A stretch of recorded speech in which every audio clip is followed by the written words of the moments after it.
From creating a new ministry to fight the chronically low birth rate to commenting on controversy over the First Lady and handling relations with the U.S., Japan, and Russia. President Yoon addressed the press corps today on his vision for state affairs over the remainder of his term in office. South Korea's current account remained in the black in March, driven by an expansion in exports of semiconductors.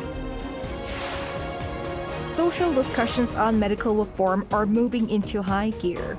That's according to the health authorities, which are holding another special committee meeting on Friday amid the prolonged conflict with doctors. It's May 9th, 2024. This is Newscenter. Good evening. Thank you for joining us. I'm Yoon Min. We begin with the president's first press conference in 21 months, with Friday being the second anniversary since he took office. From domestic politics to diplomacy, there was a lot to get through. Our presidential office correspondent Kim Do-yeon has been following it all. Do-yeon, what stood out today? Jung-min, as you mentioned, it was the first one in 21 months. And before we get into the details, the decision to hold a press conference came after President Yoon vowed to enhance communication with the public following the ruling People Power Party's loss in general elections last April. So overall, that might be the main message that the top office is aiming for, a different approach to communications.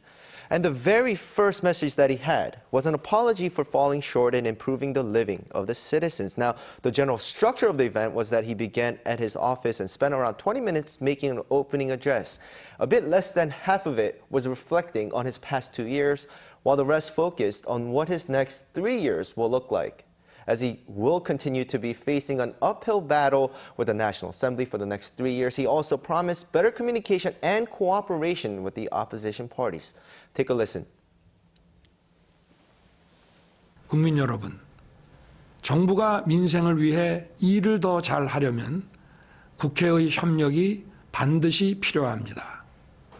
앞으로 여야 정당과 소통을 늘리고 민생 분야 협업도 더욱 강화하겠습니다. 국회에도 당부 말씀을 드립니다. 정쟁을 멈추고 민생을 위해 정부와 여야가 함께 일하라는 것이 민심이라고 생각합니다. Do-yeon, there were two topics leading up to the press conference, one on the First Lady Kim Gun-hee and stories surrounding her, and the other on the death of a young Marine last year. How did the president face these questions? Right, those two certainly were sensitive and could have been the make or break aspect to the press conference. Now, the overall stance didn't change for both of them, but as for the First Lady, President Yoon apologized for what he called his wife's unwise actions, which refers to her accepting a luxury bag back in 2022, and he refrained from commenting about the recently opened investigations by the prosecution, saying any comments could be seen as influencing a fair investigation. In terms of the young Marine's death, which refers to a Marine being swept away during a search and rescue mission following a flood last year, and allegations of the government interfering with the investigation, he said he wants to see the results of the current investigations by the police and high-ranking officials' corruption investigation office first. Then he will think about accepting a special probe. Take a listen. 지금 이렇게 진행되는 것을 잘 지켜보고 아마 모든 절차가 마무리되면 또 국민 여러분께 수사 당국에서 아마 상세하게 수사 경과와 또 결과를 잘 설명을 할 것인데, 그걸 보고 만약에 국민들께서 이거는 봐주기 의혹이 있다, 납득이 안 된다라고 하시면은 그때는 제가 특검하자고 먼저 주장을 하겠습니다. Well, this was also an opportunity for the president to talk about his vision for the next 3 years. By that, I mean the economy, medical reform, and others. What were some takeaways? That's right. First, there was an announcement regarding tackling the current low birth rate. Yoon announced for the first time during this press conference that he's seeking to create a new ministry to respond to the urgent issues of South Korea's low birth rate with significant administrative power given, or in his terms, aggressive policies, unlike until now when only consultative groups were formed for just this topic.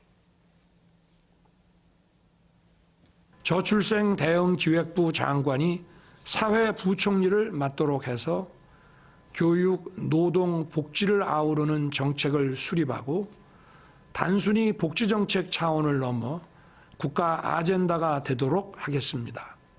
Currently, the Deputy Prime Minister for Social Affairs is the Education Minister, and to have this new ministry's minister be the Deputy Prime Minister is putting a lot of responsibility into this potential new role. Now, we do have to wait to see how the opposition-led parliament will react to this plan, as this will need a revision to government organization laws.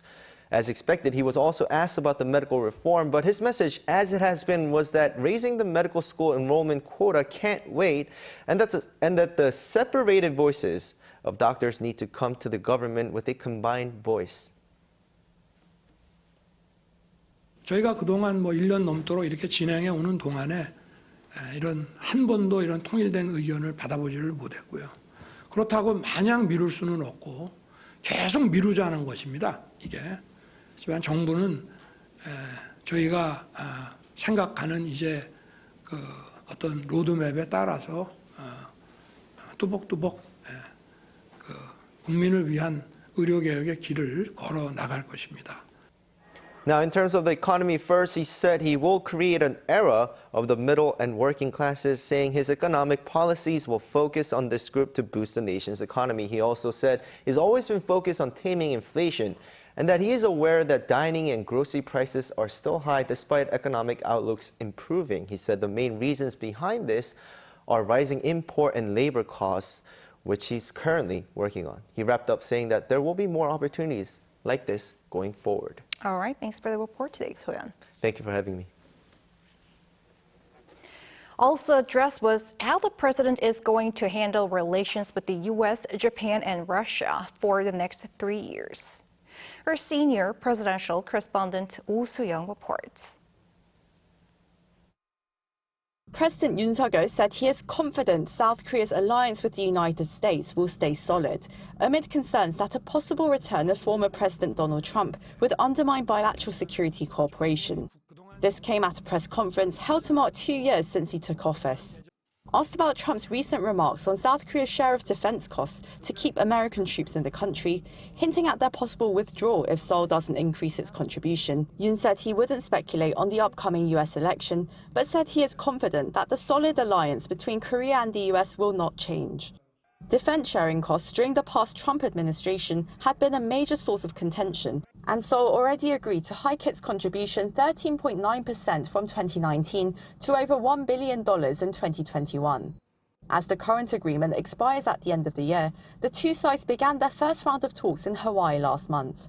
Yoon said various negotiations and issues can be resolved amicably, adding there is strong support for the bilateral alliance from the US Senate, House, and both Democratic and Republican camps. Having emphasized the central role of Seoul's trilateral cooperation with Washington and Tokyo in his video message before the press conference, Yoon also indicated he will continue strengthening relations with Japan despite their historical differences. 우리의 미래를 위해서 또 구체적으로는 북핵 대응을 위해서 또 양국의 경제 협력을 위해서 또 인태지역과 글로벌 사회에서 양국의 어떤 공동 아젠다에 대한 어떤 리더십 확보를 위해서 협력해야 된다고 생각합니다.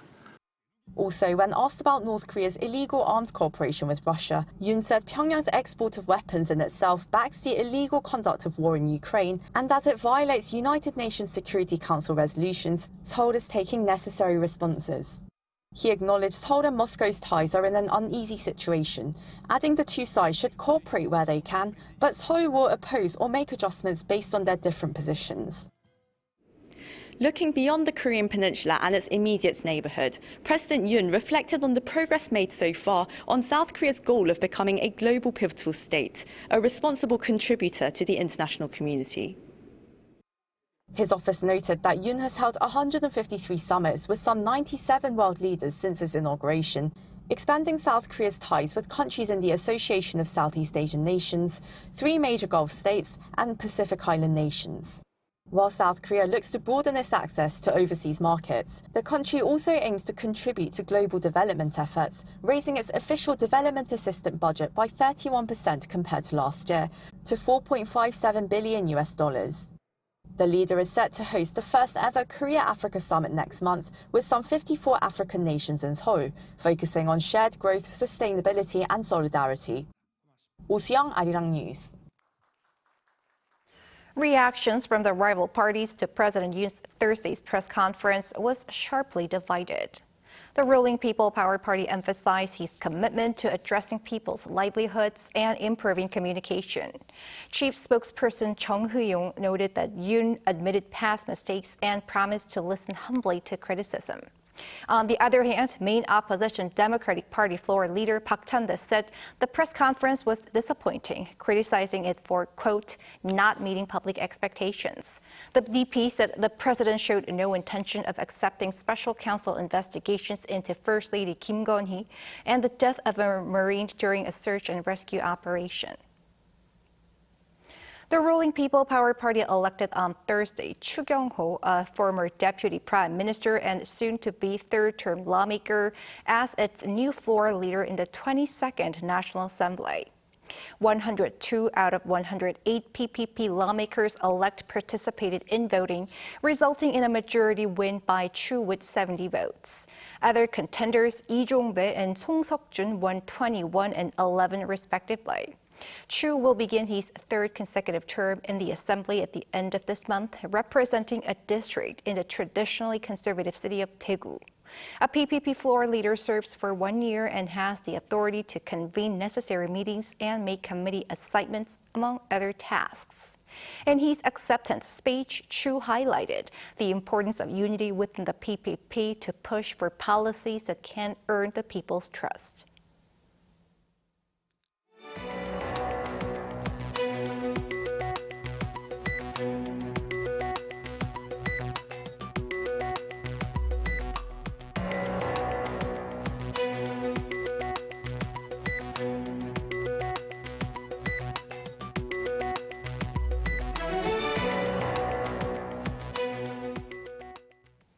Korea's current account remained in the black in March, driven by an expansion in exports of semiconductors. Our Moon Hae-ryun has the latest numbers. South Korea's trade balance logged a surplus once again as chip exports showed a robust recovery and energy prices fell. Preliminary data released by the Bank of Korea on Thursday show that the country's current account balance came to $6.93 billion in March. This is the 11th month in a row for the account to be in the black, following a surplus of just over $6.8 billion in February. With this latest data, the current account balance in the first quarter of the year recorded $16.84 billion in total, a notable rebound from the negative figures seen in the first quarter of 2023.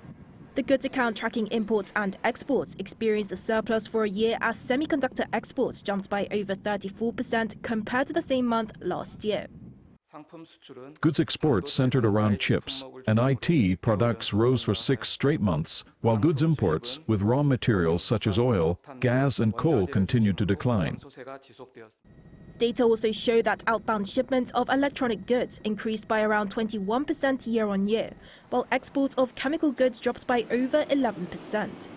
Another key reason the goods account maintained a surplus was lower import cost of raw materials due to falling energy prices. The value of gas imports, for one, fell by nearly 38% on year, and the value of coal imports dropped by more than 40%. This led to an overall decline of imports by 13.1% compared to March last year. However, the services balance, which includes earnings and spending on overseas trips and transport, was in the red by $2.43 billion. The travel sector in particular recorded a deficit of $1.07 billion, but that's lower than the previous month's tally, which the BOK explained as more overseas travelers visiting the country. Meanwhile, the primary account balance responsible for monitoring foreign workers' wages and overseas dividend payments reported a surplus of $1.83 billion. Moon Hae-ryun, Arirang News. Over in the medical dispute, the Special Committee on Medical Reform will hold its second meeting tomorrow, hoping to seek social consultation. Meanwhile, controversy lingers over the government's plan to permit doctors with foreign licenses to practice medicine during times of a severe healthcare vacuum. Choo Kyung-ho files this report. Social discussion and medical reform will start in earnest at a second meeting of the Presidential Special Committee on Medical Reform on Friday. The Health Ministry announced on Thursday that medical reform, including the increase in new medical students, is the first step to correct distortions in South Korea's healthcare sector, which has long faced serious problems. Health Minister Choo Kyung-ho said the ministry will also enhance support for its emergency response system. To fill in a healthcare gap, the Health Ministry plans to allow doctors with foreign licenses to provide medical services here, but only when the healthcare alert level reaches serious, as it is now due to the prolonged walkout by trainee junior doctors. The ministry gave official notice on Wednesday of a revision to the medical law, stating this was to address the shortage of doctors. However, organizations representing doctors immediately criticized the decision, alleging it would bring about a huge decline in the quality of medical services. The ministry will accept opinions on the revision up until May 20th, and it is expected to be implemented as early as the end of this month. Meanwhile, the academic boards at Busan National University, 320 kilometers south of Seoul in Busan, and Jeju National University decided not to revise their internal regulations on increasing their medical school quota. The board said that, as there was no social consensus regarding the increase, they would keep the number of new students at the current levels. The government expressed regret over this, while some experts said it seemed surprised at the unexpected opposition from the key regional hub national universities, which were at the core of the medical school expansion policy. The Education Ministry said that since the government determines medical school quotas, not the schools themselves, their regulations must be revised prior to the implementation of the government policies. If the universities fail to revise their regulations, they could face a suspension of medical school admissions for 2025. So far, out of the 32 universities where medical school quotas have been increased, 12 universities have completed the revision of regulations to reflect this. Choo Kyung-ho, Arirang News. Within the next 3 decades, a quarter of Asia's population will be over 60. South Korea is already heading into a rapidly aging society, and with life expectancy increasing, people in their 60s and older are heading back to school. Our An Sung-jin takes a closer look.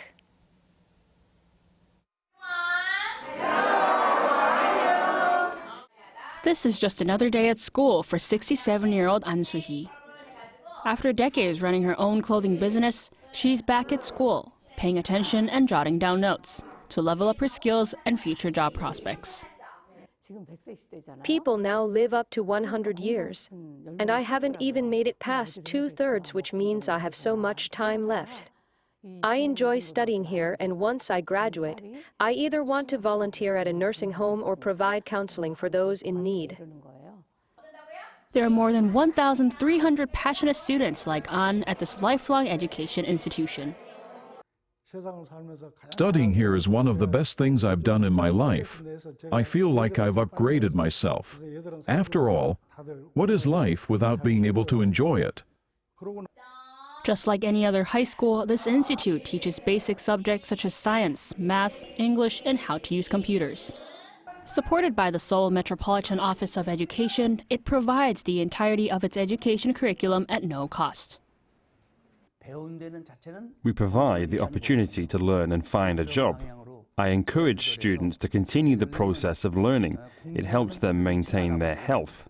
That's why our school offers a variety of classes with musical instruments, dance and sports. More of the aging population are looking to go back into the workforce. The labor force participation rate for those 60 and above reached 43% in the first quarter of 2024. That's up from 39% for the same period in 2021. With the population in Asia aging rapidly, many people will have to work well past their 60th birthday. But a senior economist explains why it's not just money that motivates seniors to go back to work. So one is not necessarily the immediate financial need, but because you have a longer life ahead of you, you would think maybe as long as I can work and healthy, just because of those longevity risks, you want to work longer. Second is more to do with the connection to the society. With more seniors looking to re-enter the workforce, companies and employees need to adapt to this changing population dynamic. An Sung-jin, Arirang News. The 2024 Korea Drone Expo kicked off today, and with it, so did this year's International Drone Soccer Tournament and global drone display booths to bring together people from all over the world. Our Lee Soo-jin has more. It's a soccer match, but instead of a ball flying through the air, it's multiple drones. This drone soccer match is taking place at the 2024 Korea Drone Expo, a 3-day event that kicked off on Thursday. Attendees here can see how drones are used now, as well as how they might be used in the future, such as drone soccer. South Korean companies are the only ones that can make drone soccer balls with carbon materials that meet international standards. This year's International Drone Soccer Festival, one of the highlights of the Korea Drone Expo, is the largest ever with more than 400 players from 20 countries taking part. Drone soccer is a new ICT-integrated sport founded in Korea that's now being played across the world. It involves 2 teams where each player has their own drone and a position. And the winner is determined by the team that scores the most goals by maneuvering drones through the opposing team's goal. It's fun to see which strategy leads to a win. I'm most looking forward to seeing what game strategies the foreign players use. Really getting to know the team and bonding together in order to come together and make a good play would be my favorite part. What I am looking forward to the most. Gain a good experience and of course to play against the other Korean teams. The fast-growing popularity of drone soccer was also reflected in the first session of the Federation of International Drone Soccer Association, where discussions were held about the first ever Drone Soccer World Cup that's scheduled to take place in 2025. But participants from all over the world aren't just here for drone soccer. This year's event also featured a separate section for global drone enterprises from 12 different countries for the first time to provide a glimpse into global drone trends. With the ongoing drone soccer matches and drone booth displays, attendees from all over the world will continue to witness various applications of drone technology. Lee Soo-jin, Arirang News. This year's Royal Culture Festival ended last weekend, drawing over 600,000 visitors during a 9-day duration until May 5th. According to officials on Thursday, a quarter of all visitors were from overseas, making a threefold increase compared to the previous year. Hosted by the Cultural Heritage Administration every spring and fall, the festival was hosted across the 5 royal palaces and the Chongmyo Shrine in Seoul. Visitors can enjoy traditional Korean culture in many different ways, including special performances and palace experiences. This year's fall edition will start on the 9th of October.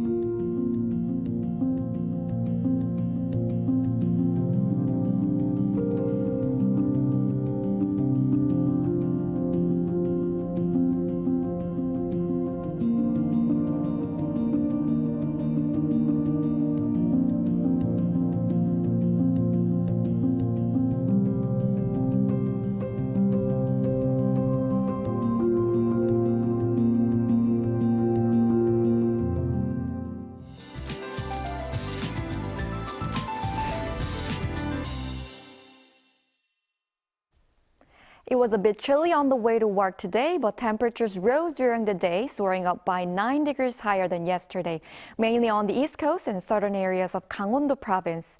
Tomorrow morning, temperatures will get 2 to 7 degrees warmer than they were today, and daytime temperatures 2 to 3 degrees higher. The daily temperature differences are also very wide, making it easy to catch a cold. In inland areas, there will be places where the temperature difference varies greatly from 15 degrees to 20 degrees. It's better to bring a thin jacket to control your body temperature. Tomorrow, Chuncheon, Daejeon, and Gwangju will start off at 11 degrees Celsius. Highs will be topping out at 25 in Chuncheon, Daejeon, and Gwangju. Gyeongju, 29 degrees. There's more rain forecast for this Saturday, and it's expected to continue until Sunday. That's all for Korea. Here are the weather conditions around the world.